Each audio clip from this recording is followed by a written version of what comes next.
rien ne t'est impossible.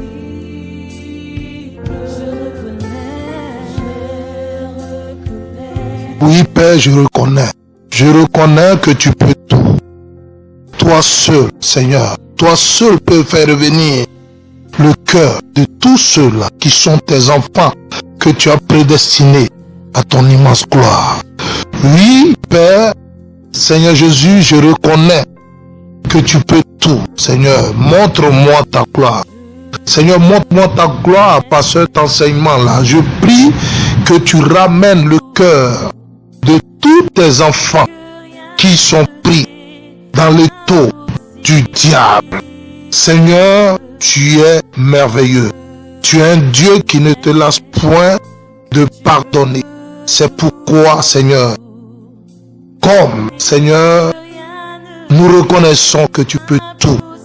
Je prie, Père, que la puissance, Seigneur, de ton évangile, de ta parole, ramène tes enfants en ce jour-là à toi. Que leur cœur, Seigneur, se tourne résolument vers les choses de l'éternité et qu'ils aient pour ennemis les choses de ce monde. Seigneur Jésus, je veux bénir ton nom en ce jour. Bien-aimé, je te dis shalom. Je veux bénir le nom du Seigneur pour ta vie et partager avec toi dans ce moment bien précis là, cette exhortation, cette édification là, afin que ton cœur soit touché et que le voile qui était sur tes yeux spirituels, qui était sur ton cœur, qui s'endurcissait, puisse être ôté et que tu sortes des ténèbres et que tu reviennes ou que tu viennes à la lumière, afin que Jésus-Christ de Nazareth te garde cette place-là, te réserve cette place-là auprès de son Père dans les cieux, là où il est assis à la droite de ce Père-là. C'est pourquoi, bien-aimé, je prie que tu écoutes attentivement, car le temps est venu et le temps est déjà là.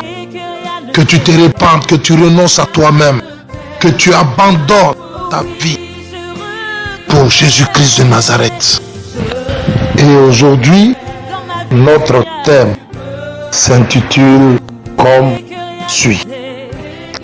Ton amour pour ce monde élimine ton amour pour Jésus-Christ de Nazareth. Je reprends.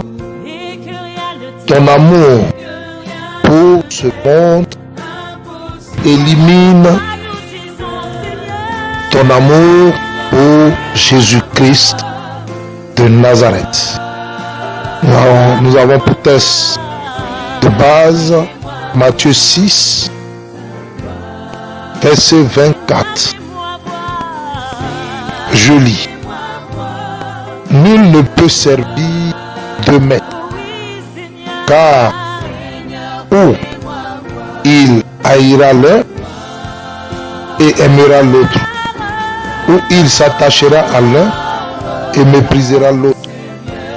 Vous ne pouvez servir Dieu et Mammon. Amen. Bien-aimés, quand nous faisons une lecture attentive des actes des apôtres, du livre des actes des apôtres, nous pouvons affirmer que, parle de moi, je peux affirmer que les disciples de la première heure étaient de vrais imitateurs, à l'exemple de Jésus-Christ de Nazareth. Ils cherchaient constamment à faire la volonté de Dieu. Et ils ont refusé. Ils ont refusé de se conformer au monde présent. Ils inspiraient plutôt la crainte d'un système qui rejetait en bloc le message et le témoignage. Être disciple à ce moment de l'histoire n'était pas sans risque. Oui, car les hommes religieux de l'époque ne voulaient aucunement que la bonne nouvelle du royaume de Dieu soit prêchée partout. D'ailleurs, la persécution de l'Église commence très tôt. Amen. Les apôtres ont été battus de piège, jetés en prison, et on leur a défendu expressement de prêcher au nom de Jésus-Christ de Nazareth. Souvenez-vous d'Étienne qui fut le premier martyr. Il a été lapidé. Jacques, quant à lui, a été tué par l'épée. Mais la persécution ne s'est pas arrêtée là. Amen. Bien-aimés, l'histoire nous raconte que Pierre a été crucifié, la tête en bas, car il ne se trouvait pas digne d'être crucifié dans la même position que Jésus-Christ, son sauveur. Amen. Jean a été martyrisé par ébullition d'un bain d'huile avant d'être exilé sur l'île de Patmos. Thomas fut transféré, fut transpercé au moins par une lance. Matthieu a été tué par l'épée en Éthiopie. Et je ne vous parle pas même des disciples qui ont été livrés aux bêtes dans les arènes et mis à mort par l'empereur Néron. De nos jours, bien trop de personnes se laissent prendre au piège de la prospérité en s'attachant aux choses qui vont disparaître. Oui, ces choses-là vont disparaître. Et comme le dit la Bible, ta Bible, dans le livre de Jean, 1 Jean 2, verset 17. 1 Jean chapitre 2, verset 17. Et le monde et sa convoitise aussi. Mais, je reprends, et le monde passe et sa convoitise aussi. Mais celui qui fait la volonté de Dieu demeure éternellement. Alléluia. Bien-aimé. Ce n'est pourtant pas le moment de se soucier des pertes matérielles, financières ou affectives.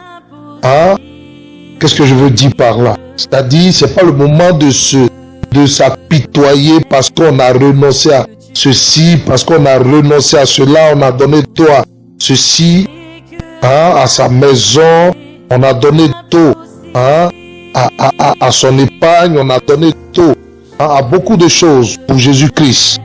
Amen. Mais ce n'est pas le moment de retourner chercher son manteau, comme le dit Matthieu 24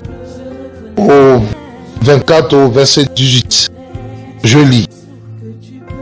Et que celui qui sera dans les champs ne retourne pas en arrière pour prendre son manteau. Lis. Bon homme d'entre vous, et toi qui m'écoutes, à chaque fois que tu fléchis et que tu dis que Seigneur, à partir d'aujourd'hui, je décide de faire ce que tu me demandes. Seigneur, je confesse tout ce que je fais, je ne le referai plus. Mais à la minute, dès que tu te lèves, tu reprends. Amen. Tu recommences, tu retombes dans tes travers. Cela signifie que ton cœur n'a pas été sincère et que tu es toujours attaché à ce péché-là. Tu es toujours attaché à cette faiblesse-là. Amen. C'est que tu es puissant et merveilleux. tel hein, Et que nous sommes qu'il faut nous diriger au pied de la croix pour recevoir la grâce de Jésus-Christ de Nazareth, dans ma vie, car il est la porte. Amen. et que rien ne t'est. Bien aimé, c'est peut-être triste hein, de le dire, Oui, Seigneur Jésus, hein, c'est très triste à dire, oui, mais toute puissance, c'est le temps du chacun pour soi. Oui, c'est le temps du chacun pour soi. Le salut étant une démarche personnelle, de même que l'autre n'a pas pu sauver sa femme, de même que celui qui croira et qui sera baptisé, qui sera sauvé. Seigneur, fais-moi voir. Marc 16, verset 16. Je lis. Celui qui croira et qui sera baptisé sera sauvé. Face à l'épreuve, chacun doit faire ses preuves. Je répète, face à l'épreuve, bien-aimé, tu dois faire tes preuves. Amen. Regarde ce qui te domine. Regarde la faiblesse. Regarde ton péché mignon qui te fait fléchir, qui te met à terre. Ne laisse pas cette épreuve-là t'éloigner de l'amour de Jésus-Christ de Nazareth. Amen.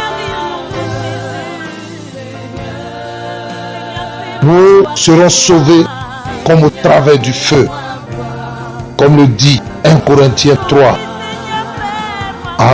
au verset 15. Oui, Seigneur, Les uns ne pourront pas compter sur la foi des autres. Oui, pasteur, prie pour moi. Pasteur, j'ai tel problème. Prophète, j'ai tel problème. Prophète, prie pour moi. Prie for me. Ces temps-là sont révolus. C'est pas la foi du pasteur qui te sauvera, mais c'est ta foi à toi. C'est ta foi, bien-aimé, qui te sauvera. Amen. Bien-aimé, nous sommes arrivés dans un temps où les pécheurs ne pourront plus se cacher dans l'assemblée des justes. Je ne parle pas de votre domination, à notre Dieu, dénomination au moins. abandonne-toi complètement. Amen. Je reconnais Comme le dit le livre des Sceaux, et que rien chapitre 1, verset 5. C'est pourquoi le méchant ne résiste pas au jour du jugement, ni les pécheurs dans l'assemblée des justes. Comment se fait-il que tu as cette vie-là et que tu vas dans les dénominations, mais le Saint-Esprit ne met pas à nu ce qui t'éloigne de Dieu. Le Saint-Esprit ne te convainc pas du péché. Or, le Saint-Esprit est venu pour t'enseigner des choses qui te réconcilieront avec Dieu, qui te convainquent de ton péché. Mais quel est ce Saint-Esprit qui est en train toujours de dire, tu vas prospérer, je vois tu es devenu grand, je vois tu es la tête, je vois que tu domines, je vois que tu seras béni, vachement riche. Ne te laisse pas prendre dans ce piège. Car si ce piège se referme sur toi, bien-aimé, laisse-moi te dire qu'il te sera difficile d'en sortir. Amen. Alors que les disciples de l'église primitive se distinguaient par une vie de sanctification et une soumission totale à l'autorité de la parole de Dieu, toi qui prétends être chrétien, je ne dirai pas disciple, oui, je ne peux pas le dire, parce que tu es loin d'être un disciple. Tu es amoureux du monde. Tu suis le courant du monde. Amen. avec une telle soif de tout posséder dans ce monde. Tu es dans une apparence de piété. Mais lorsqu'on te regarde de plus près, on ne voit pas la différence entre le monde avec toi. Amen. 2 Timothée, chapitre 3, verset 5 dit, ayant l'apparence de la piété, mais régnant ce qui en fait la force. Nombreux sont ceux qui pensent, je leur ai dit, que parce qu'ils vont s'asseoir dans une dénomination et qu'ils prennent part aux activités de cette dénomination, ils seront sauvés. Amen. Où Jésus-Christ prendra compassion d'eux, aura compassion d'eux. Bien-aimé, réveille-toi de ton coma. Réveille-toi de ton coma. Et reviens à l'évangile qui a bâti la première église. Cette église primitive là.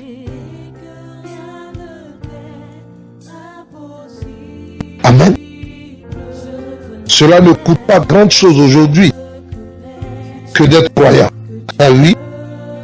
Ton christianisme. Ton christianisme s'efforce même de prouver à ton entourage que tu peux garder ton mode de vie. Tu peux vivre toujours comme tu vivais quand, d'après toi, tu étais païen, que tu n'étais pas chrétien. Que tu peux vivre sans paix. Comment dirais-je, le bénéfice de la grâce de Dieu, que tu peux vivre comme tu voulais, avoir l'amour de ce monde, avoir l'amour de la mode, et bénéficier de la grâce de Dieu. Laisse-moi te dire que tu te trompes. Ton amour pour ce monde élimine ton amour pour Dieu. Et la Bible dit que quiconque est ami du monde est ennemi de Dieu. Bien aimé, c'est le grand défi du diable aujourd'hui. Démontrer que la foi chrétienne n'est pas incompatible avec une vie en conformité avec l'idéologie de ce monde. Pardonnez-moi. Le diable œuvre par ses agents, ses faux prophètes, ses apôtres, faux apôtres, pour vous faire croire, pour te faire croire que tu peux garder ton style de vie, la même façon dont tu vivais, et que cela était compatible avec le fonctionnement du royaume de Dieu. Amen. Eh bien aimé, laisse-moi te dire quelque chose. C'est un message qui est subtilement proclamé à travers plusieurs fausses doctrines. Amen. Comme celle de la prospérité, celle du pouvoir, celle de la domination. Amen. Amen. Et j'aimerais te dire de te détourner, de revenir à l'évangile, à la foi qui sauve, le jour du jugement dernier. Oui, Jésus est la solution. Tu peux bénéficier de tous les avantages de ce monde, la richesse, le confort, la puissance, le pouvoir. Ah, Seigneur Jésus, je comprends maintenant ta parole qui dit, quand je reviendrai, trouverai-je la foi sur la terre? Amen. Ils vous disent que vous pouvez posséder toutes ces choses-là, hein, et être croyant en même temps. Et que cela n'est pas incompatible. Amen. Et toi, comme ton cœur est attaché à ces choses, tu adhères. Tu es devenu un adepte et tu prétends et tu crois être disciple de Jésus-Christ de Nazareth. Ton christianisme que tu pratiques prétend qu'il faut afficher, il faut s'afficher, hein, il faut afficher sa réussite sociale et financière pour témoigner de sa foi. Hein. Dis-moi, avec combien de millions tu retourneras dans l'au-delà? Avec combien de voitures tu retourneras dans l'au-delà? Avec combien de maisons retourneras-tu? Amen. Dans l'au-delà. Avec combien de comptes en banque, bien-aimé, retourneras-tu dans l'au-delà? La course au pouvoir. Alléluia. Il te demande de dominer, car la domination t'a été donnée. Et toi, tu adhères parce que tu sais que cela ne te coûtera aucun sacrifice. Oui, parce que tu ne veux pas là où il faut payer le prix, là où il faut épouser, il faut choisir le plan de Christ comme Moïse. Toi, tu as décidé de choisir ce chemin-là, cette porte qui est spacieuse et large, qui mène à la perdition. Alléluia. Il est temps que tu reviennes. Pourtant, tu le sais très bien. Le message premier de Jésus-Christ de Nazareth, notre Sauveur, l'admirable conseiller, le lys des vallées et les lions et ses apôtres, amen, était celui de la repentance. Le message qu'ils annonçaient était le message de la repentance, un changement de mentalité. Amen. Fuis le péché, haïs le péché, renoncer à sa vie, perdre sa vie. Amen. Selon l'enseignement du Seigneur Jésus-Christ, on ne peut pas être son disciple sans renoncer à soi-même. Amen. Pourtant, ton christianisme t'encourage à mettre au premier plan tes envies, tes ambitions, ton confort et ta réussite personnelle. Bien-aimé, il n'est pas possible que ton cœur soit dans les cieux quand tes trésors sont dans les choses de la terre, comme le dit la Bible, comme le dit ta Bible dans Matthieu 6, verset 21. Je lis. Là où est ton trésor, là aussi sera ton cœur. Tu ne peux pas marcher, bien-aimé, dans le chemin de Dieu en ayant tes yeux sur les choses du monde. Cela n'est pas possible. Jésus ne l'accepte pas et il ne l'acceptera jamais. Tu dois positionner ton esprit. Amen.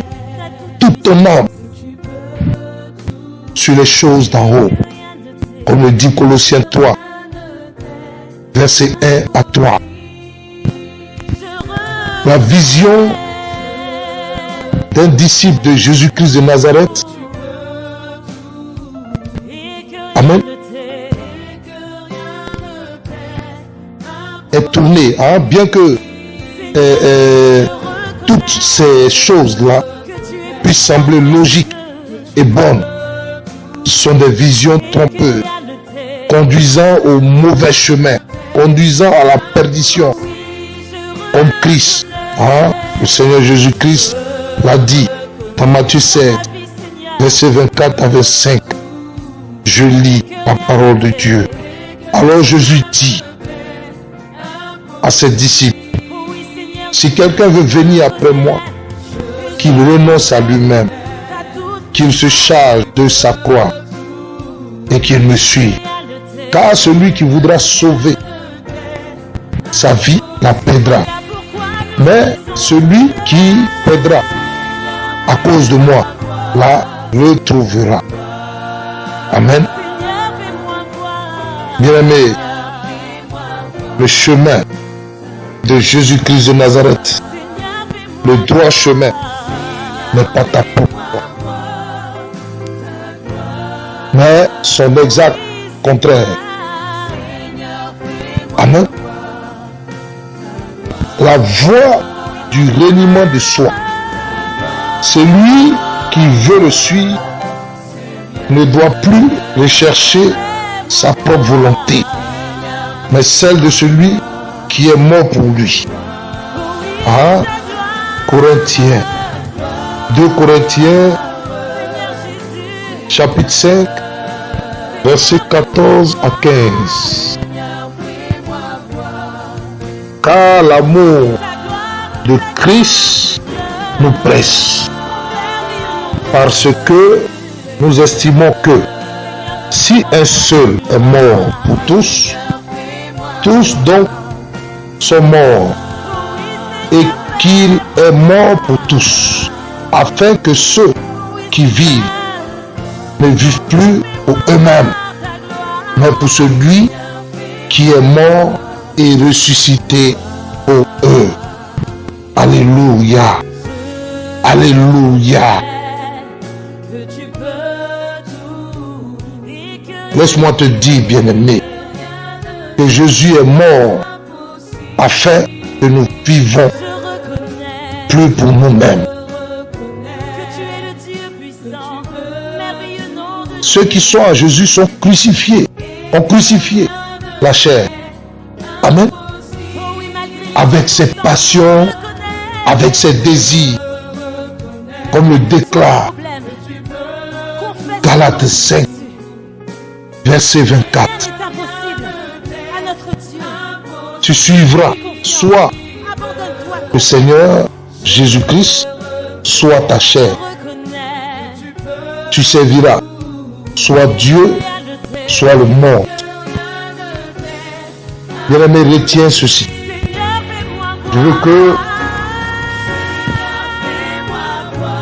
tu retiennes ceci. Il n'existe pas d'état intermédiaire à cet art.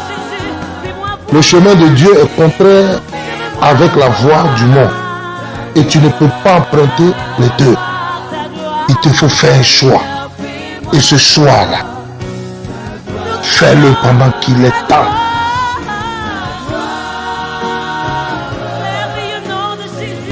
Bien-aimé, c'est à toi en particulier de remettre sérieusement le fondement de ta foi en cause.